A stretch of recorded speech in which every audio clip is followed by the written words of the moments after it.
ಇವತ್ತು ಎಲ್ಲ ನನ್ನ ರೈತ ಬಂಧುಗಳಿಗೆ, ನಾಡಿನ ರೈತ ಬಂಧುಗಳಿಗೆ ನಮಸ್ಕಾರ. ಮೊನ್ನೆ ದಿನ ಏನು ಗುರ್ಲಾಪುರದಲ್ಲಿ ಹೋರಾಟದ ಒಂದು ಐತಿಹಾಸಿಕ ಹೋರಾಟ, ಏನು ಶಶಿಕಾಂತ್ ಗುರೂಜಿ ಅವರ ನೇತೃತ್ವದಲ್ಲಿ ಒಂದು ಐತಿಹಾಸಿಕ ಹೋರಾಟ ಆಯಿತು. ಆ ಹೋರಾಟ ಇವತ್ತು ಜಯಶೈಲಿ ಕೂಡ ಆಗಿದೆ. ಇವತ್ತು 3,000 ರೂಪಾಯಿ ರೇಟ್ ಇತ್ತು, ಅದನ್ನು 3,300 ತಗೊಂಡಿವಿ. ರಾಜ್ಯವ್ಯಾಪಿ ಎಲ್ಲ ರೈತರು ಕೂಡ 300 ರೂಪಾಯಿ ಸಿಗಲಿಕ್ಕೆ ಇವತ್ತು ಬೆಳಗಾವಿ ಒಂದು ಐತಿಹಾಸಿಕ ಹೋರಾಟದಿಂದ ಸಂತೋಷ ಆಯಿತು. ಇವತ್ತು ಇಡೀ ರಾಜ್ಯದಲ್ಲಿರ್ತಕ್ಕಂಥ ಎಲ್ಲ ರೈತ ಪರ ಸಂಘಟನೆಗಳು, ಕನ್ನಡ ಪರ ಸಂಘಟನೆಗಳು, ನ್ಯಾಯವಾದಿಗಳು, ಮಾಜಿ ಸೈನಿಕರು, ದಲಿತ ಸಂಘಟನೆಗಳು, ವಿದ್ಯಾರ್ಥಿಗಳು ಎಲ್ಲರೂ ಕೂಡ ಇವತ್ತು, ಶಿಕ್ಷಕರು ಎಲ್ಲರೂ ಕೂಡ ಇವತ್ತು, ಪೊಲೀಸ್ ಇಲಾಖೆ, ಜಿಲ್ಲಾಡಳಿತ, ಇವತ್ತು ಸರ್ಕಾರ ಎಲ್ಲರ ಸಹಕಾರದಿಂದ ಇವತ್ತು ಆ ಚಳವಳಿಗೆ ಯಶಸ್ವಿಯಾಗೈತಿ. ಅದಕ್ಕೆಲ್ಲರಿಗೂ ಕೂಡ ವಿಶೇಷವಾದ ನಾಡಿನ ಜನತೆಗೆ, ನನ್ನ ಕಬ್ಬು ಬೆಳೆಗಾರರ ದೇವರುಗಳಿಗೆ, ರೈತ ದೇವರುಗಳಿಗೆ ನಮಸ್ಕಾರನ ಹೇಳುತ್ತಾ, ಮತ್ತೆ ಈಗ ನಾವು 300 ರೂಪಾಯಿ ಹಣ ತಗೊಂಡು ಮುಗಿತಂತಲ್ಲ. ಈಗ ಚಳಿಗಾಲ ಅಧಿವೇಶನ ಬೆಳಗಾವಿಯಲ್ಲಿ ಇದೇ 8ನೇ ತಾರೀಕು ಪ್ರಾರಂಭ ಆಗ್ತದೆ. ಡಿಸೆಂಬರ್ 8ನೇ ತಾರೀಕು ಚಳಿಗಾಲ ಅಧಿವೇಶನ ಪ್ರಾರಂಭ ಆಗ್ತೈತಿ. ಇವತ್ತು ಕೂಡ ನಮ್ಮ ಪೊಲೀಸ್ ಕಮಿಷನರ್ ಆಫೀಸಕ್ಕೆ ನಾವು ಭೇಟಿ ಕೊಟ್ಟಿದ್ದು, ನಮಗೊಂದು ಡೇಟನ್ನು ತಗೊಳಕ್ಕಾಗಿ. ಇವತ್ತು ರಾಜ್ಯದ ರೈತರೆಲ್ಲ ಕೂಡ ಈ ಕಡೆ ಸ್ವಲ್ಪ ಲಕ್ಷ ಕೊಡ್ರಿ. ಈಗಾಗಲೇ ಜಿಲ್ಲಾಧಿಕಾರಿ ಅವರು ಕೂಡ ಒಂದು ಲೆಟರನ್ನು ಕೊಟ್ಟು ಬಂದಿದ್ದೀವಿ. ಡಿಸೆಂಬರ್ 11ನೇ ತಾರೀಕು ಚಳಿಗಾಲ ಅಧಿವೇಶನ ಏನು ಬೆಳಗಾವಿಯಲ್ಲಿ ಪ್ರಾರಂಭ ಆಗ್ತೈತಿ. ಇದೇ ಮುಂದಿನ ಡಿಸೆಂಬರ್ 11ನೇ ತಾರೀಕು ನಾವೊಂದು ಡೇಟನ್ನು ಇಲ್ಲಿರ್ತಕ್ಕಂಥ ರೈತ ಮುಖಂಡರೆಲ್ಲ ಕೂಡ ಕೂಡಿ ಫಿಕ್ಸ್ ಮಾಡಿದ್ದೀವಿ. ಆ ಚಳವಳಿಗೆ ದಯವಿಟ್ಟು ನಾಡಿನ ಲಕ್ಷಾಧಿಪತಿಯಲ್ಲಿ ಸಂಖ್ಯೆಯಲ್ಲಿ ಕಬ್ಬು ಬೆಳೆಗಾರರಿರ್ಬೋದು, ಮೆಕ್ಕೆಜೋಳ ಬೆಳೆಯಿರ್ಬೋದು, ಎಲ್ಲ ಬೆಳೀತಕ್ಕಂಥ ಬೆಳೆಗಾರರಿಗೂ ಕೂಡ ಒಂದು ಯೋಗ್ಯವಾದ ರೇಟನ್ನು ಘೋಷಣೆ ಮಾಡಬೇಕು. ಇವತ್ತು ಯಾಕಂದ್ರೆ ಮೆಕ್ಕೆಜೋಳ ನೋಡ್ರಿ, ಇವತ್ತು ಮೆಕ್ಕೆಜೋಳಕ್ಕಾಗಿ ನಮ್ಮ ಹಾವೇರಿಯಲ್ಲಿ ಮತ್ತು ಅದೇ ರೀತಿಯಾಗಿ ಇವತ್ತು ಬಿದರದಲ್ಲಿ ಎಲ್ಲ ಕಡೆ, ನಮ್ಮಲ್ಲಿ ಕೂಡ ಬೆಳಗಾವಿ 5-6 ಜಿಲ್ಲೆ ಕಡೆ ಇವತ್ತು ಮೆಕ್ಕೆಜೋಳನ ಬೆಳಿತೀವಿ.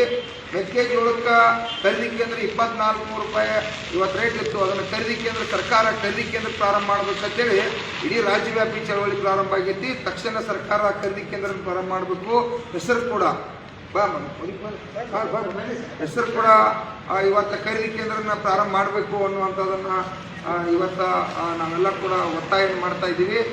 ಅಂತಲ್ಲ, ಇವತ್ತು ಸರ್ಕಾರ ಇವತ್ತು ನಾವು ಈ ಸಲ ಏನು ಅಧಿವೇಶನ ಸಂದರ್ಭದಲ್ಲಿ ಬೇಡಿಕೆ ಇಟ್ಟದಪ್ಪ ಅಂತಂದ್ರೆ, ಎಲ್ಲ ಬೆಳೆಗಳಿಗೂ ಕೂಡ ಬೆಳೀತಕ್ಕಂಥ ಬೆಲೆಗಾಗಿ ಕೇಂದ್ರ ಸರ್ಕಾರ 50,000 ಕೋಟಿ, ರಾಜ್ಯ ಸರ್ಕಾರ 50,000 ಕೋಟಿ ರೂಪಾಯಿ ನಮ್ಮ ರಾಜ್ಯಕ್ಕಾಗಿ ಬೆಲೆ ನಿಗದಿ ಸಂಬಂಧನ ಸರ್ಕಾರ ಈಗ ಹೆಂಗೆ ಗ್ಯಾರಂಟಿ ಮಾಡಿದ್ರಲ್ಲ, ಆ ಗ್ಯಾರಂಟಿ ಜೊತೆ ಇದನ್ನೂ ಒಂದು ರೈತರು ಬೆಳೆದಂಥ ಬೆಳೆಗೆ ಯೋಗ್ಯವಾದ ಬೆಲೆ ನಿರಂತರವಾಗಿ ಖರೀದಿ ಕೇಂದ್ರ ಪ್ರಾರಂಭ ಇರಲಿ, ಬೆಳೆ ಹಾನಿ ಇರಲಿ, ತಕ್ಷಣ ಪರಿಹಾರ ಕೊಡೋಕ್ಕಾಗಿ 50,000 ಕೋಟಿ ರೂಪಾಯಿ ರಾಜ್ಯ ಸರ್ಕಾರ, 50,000 ಕೋಟಿ ರೂಪಾಯಿ ಕೇಂದ್ರ ಸರ್ಕಾರ. ಯಾಕಂದ್ರೆ ಈಗ ನಾವು ಖರೀದಿ ಕೇಂದ್ರ ಪ್ರಾರಂಭ ಆಗಲಿ ಅಂತ ಹೋರಾಟ ಮಾಡೋದು ಬೇಡ. ಇನ್ನು ಮುಂದೆ ನಿರಂತರ ಖರೀದಿ ಕೇಂದ್ರಗಳು ಪ್ರಾರಂಭ ಇರಬೇಕು. ಯಾಕಂದ್ರೆ ರೈತರು ಯಾವಾಗ ಕಷ್ಟ ಬರ್ತೈತಿ, ಆ ಕಷ್ಟ ಬಂದಾಗ ಅವರ ಆ ಖರೀದಿ ಕೇಂದ್ರಕ್ಕೆ ಬಂದ ಮಾಲನ್ನು ಖರೀದಿ ಮಾಡ್ತಕ್ಕಂಥ ಸರ್ಕಾರ ಮಾಡ್ತಕ್ಕಂಥದಕ್ಕೆ ಇವತ್ತು ಹಣ ತೆಗೆದಿಡಬೇಕು. ಕಬ್ಬು ಬೆಳೆಗಾರ ಕೂಡ ಸರ್ಕಾರಕ್ಕೆ ಏನೋ ಒಂದು ಟನ್ ಕಬ್ಬಿಗೆ 4-5 ರೂಪಾಯಿ ಟ್ಯಾಕ್ಸ್ ಹೋಗ್ತೈತಿ. ರಾಜ್ಯ ಸರ್ಕಾರಕ್ಕೆ ಅವರು ಒಂದು 1,000 ರೂಪಾಯಿ ಒಂದು ಟನ್ ಕೊಡಬೇಕನ್ನುವಂಥ ಒತ್ತಾಯ. ಮತ್ತು ಕೇಂದ್ರ ಸರ್ಕಾರಕ್ಕೆ ಹೋಗ್ತಕ್ಕಂಥ ತೆರಿಗೆ ಹಣದಾಗ ಅದರೊಳಗೆ 1,000 ರೂಪಾಯಿ ಕೊಡಬೇಕನ್ನುವಂಥದ್ದು.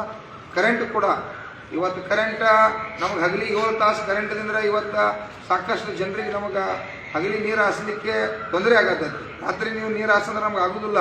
ಅದಕ್ಕಾಗಿ ಕಡ್ಡಾಯವಾಗಿ ಹಗಲಿ 12 ತಾಸು ಕರೆಂಟ್ ಕೊಡಬೇಕು. ರಾತ್ರಿ ಸಿಂಗಲ್ ಪೀಸ್ ಕಡ್ಡಾಯವಾಗಿ ಸಿರೀಸ್ ಕೊಡಬೇಕು. ಅಕ್ರಮ ಸಕ್ರಮವನ್ನು ಮುಂದುವರಿಸಬೇಕು. ಏನು 80 ವರ್ಷಗಳಿಂದ ಹಳಿ ತಂತಿ ವೈರ್ ಇವತ್ತೆಲ್ಲ ಬಾದಾಗ್ಯಾವು, ಆ ವೈರನ್ನು ಕೂಡ ಬದಲಾಯಿಸಬೇಕಾಗಿದೆ. ವಿಶೇಷವಾಗಿ ರಾಜ್ಯದಲ್ಲಿ ಇರ್ತಕ್ಕಂಥ ಎಲ್ಲ ನೀರಾವರಿ ಯೋಜನೆಗಳನ್ನು ಇವತ್ತು ಮಾದಾಯಿ ಇರಲಿ, ನಮ್ಮ ಕೃಷ್ಣಾ ಮೇಲ್ದಂಡೆ ಮೇಲಕ್ಕೆ ಏರಿಸೋದಿರಲಿ, ಇವತ್ತು ತುಂಗಭದ್ರಾ ಇರಲಿ, ಅಣೆಕಟ್ಟುಗಳನ್ನ ಇವತ್ತು ಸಾಕಷ್ಟು ಅಣೆಕಟ್ಟುಗಳು ಇವತ್ತು ಕಟ್ಟಡ ಕ್ರ್ಯಾಂಕ್ ಆಗಿರ್ತಕ್ಕಂಥವನ್ನ ಸುಧಾರಣೆ ಮಾಡೋದಿರಲಿ, ಹೂಳು ಎತ್ತುವಂಥದ್ದಿರಲಿ, ಕೆರೆಗಳು ಹೂಳು ಎತ್ತುವಂಥದ್ದಿರಲಿ, ಹಲವಾರು ನೀರಾವರಿ ಯೋಜನೆಗಳನ್ನ ಜಾರಿಗೊಳಿಸ್ಬೇಕು. ಈಗ ಏನು ಸ್ಥಗಿತ ಆಗಿರ್ತಕ್ಕಂಥ ತಕ್ಷಣ ಪೂರ್ಣಗೊಳಿಸ್ತಕ್ಕಂಥದ್ದಾಗಬೇಕು. ಮತ್ತು ಅದೇ ರೀತಿಯಾಗಿ ಹಲವಾರು ರೈತರ ಸಂಕಷ್ಟದಾಗದಾರ.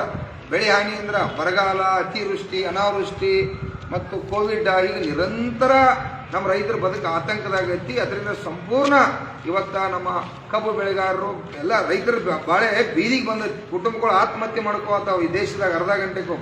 ಅದಕ್ಕಾಗಿ ಕೇಂದ್ರ ಸರ್ಕಾರ, ರಾಜ್ಯ ಸರ್ಕಾರ ಸಂಪೂರ್ಣ ಸಾಲ ಮನ್ನಾ ಮಾಡಬೇಕಾಗಿತ್ತು ಕೂಡ ಇವತ್ತು ಹೋರಾಟ ಐತಿ. ಹೀಗೆ ಹಲವಾರು ರೈತರ ಜ್ವಲಂತ ಸಮಸ್ಯೆಗಳನ್ನ ಇಟ್ಕೊಂಡು, ಅದೇ ರೀತಿಯಾಗಿ ನಮ್ಮ ಕಾಡು ಪ್ರಾಣಿಗಳ ದೊಡ್ಡ ತೊಂದರೆ ಆಗತ್ತೆ. ಅಲ್ಲಿ ಕಾಡ್ಪು ಸುತ್ತಮುತ್ತ ಇರ್ತಕ್ಕಂಥ ಇವತ್ತು ಒಕ್ಕಲ್ತನ ಮಾಡ್ತಕ್ಕಂಥ ಕುಟುಂಬಗಳಿಗೆ ಭಾಳಷ್ಟು ಹಾನಿಯಾಗತ್ತೈತಿ. ಅದನ್ನು ಇವತ್ತು ಅರಣ್ಯ ಇಲಾಖೆಯವರು ಸರಿಯಾಗಿ ರಕ್ಷಣೆ ಮಾಡ್ತಕ್ಕಂಥ ಸಂದರ್ಭ ಇಲ್ಲ. ಹಿಂಗಾಗಿ ಕುಟುಂಬಗಳು ಪಾಪ ಯಾರು ಚೀರ್ತಿ ಕಡೋದು, ಹಾನಿ ತೊಳೋದು, ಆ ಬೆಳೆ ನಾಶ ಆಗತೈತಿ. ಅಂಥ ಕುಟುಂಬಗಳಿಗೆ ಸರ್ಕಾರ ಇನ್ಶೂರೆನ್ಸ್ ಮಾಡಿಸ್ಬೇಕು.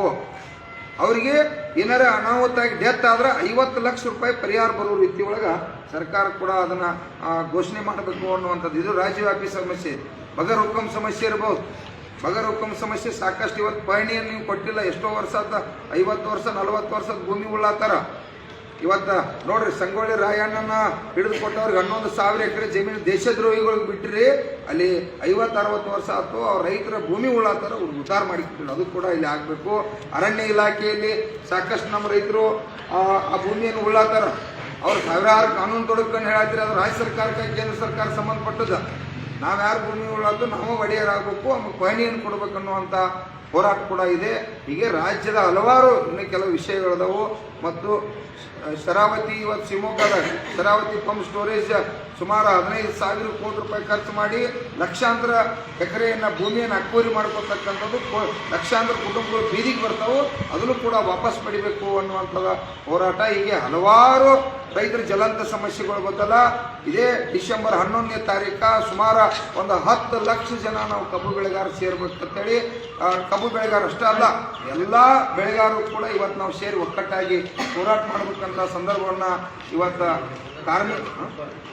ಮತ್ತು ಅದೇ ರೀತಿಯಾಗಿ ಕಬ್ಬು ಕಟಾವನ್ನು ಮಾಡ್ತಕ್ಕಂಥ ಕಾರ್ಮಿಕರು ಈಗೇನು ಕಬ್ಬು ಕಟಾವು ಮಾಡತ್ತಾರೋ ಅವರಿಗೆ ಕಡ್ಡಾಯವಾಗಿ ಸರ್ಕಾರ ಕಾರ್ಮಿಕರ ಕಾರ್ಡ್ ಮಾಡಿ ಕೊಡ್ಬೇಕು. ಯಾಕಪ್ಪ ಅಂತಂದ್ರೆ ಕಬ್ಬು ಕಟಾವು ಮಾಡ್ತಕ್ಕಂಥ ಸಂದರ್ಭ ಅದು ಭಾಳ ಸೀರಿಯಸ್ ಇರ್ತಕ್ಕಂಥದ್ದು. ಯಾಕಂದ್ರೆ ರಕ್ತ, ಉಯಿತ, ಹುಳ, ಉಬ್ಬುಡಿ, ಅನಾಹುತ, ಕಬ್ಬು ಹೇರ್ತಕ್ಕಂಥ ಸಂದರ್ಭದಾಗ ಅವ್ರಿಗೆ ಏನಾರ ಆತ್ಪ ಅಂತಂದ್ರೆ ಆ ಕುಟುಂಬಕ್ಕೆ ಏನೂ ರಕ್ಷಣೆ ಇಲ್ಲ. ಅವರಿದ್ರೆ ಇವತ್ತು ತಮಗೆಲ್ಲ ಸರ್ಕಾರಕ್ಕೂ ಲಾಭ ಆಕೈತಿ, ಕಾರ್ಖಾನೆಗೂ ಲಾಭ ಆಕೈತಿ. ಅವ್ರಿಗೆ ಕಡ್ಡಾಯವಾಗಿ ಕಾರ್ಮಿಕರ ಕಾರ್ಡ್ ಆಗಬೇಕು. ಈ ರೀತಿ ಎಲ್ಲ ರೀತಿಯಿಂದ ರೈತರ ಹಲವಾರು ಜ್ವಲಂತ ಸಮಸ್ಯೆಗಳ ಕುರಿತ ಇವತ್ತು ಡಿಸೆಂಬರ್ 11ನೇ ತಾರೀಕು ಇವತ್ತು ಸುಮಾರು 10 ಲಕ್ಷ ಜನ ನನ್ನ ರೈತ ದೇವರುಗಳು ನೀವು ಮನಸ್ಸು ಮಾಡಬೇಕಾಗಿತ್ತು. ನೀವು ಬರಲಿಲ್ಲ ಅಂದ್ರೆ ಇವತ್ತು ನೀವು ಬಂದರೆ ಗುರ್ಲಾಪುರದಾಗ 300 ರೂಪಾಯಿ ನೀವೆಲ್ಲ ರೈತ ದೇವರುಗಳು ಬಂದ್ರಿ ಅಂತೇಳಿ ಬೆಲೆ ಫಿಕ್ಸ್.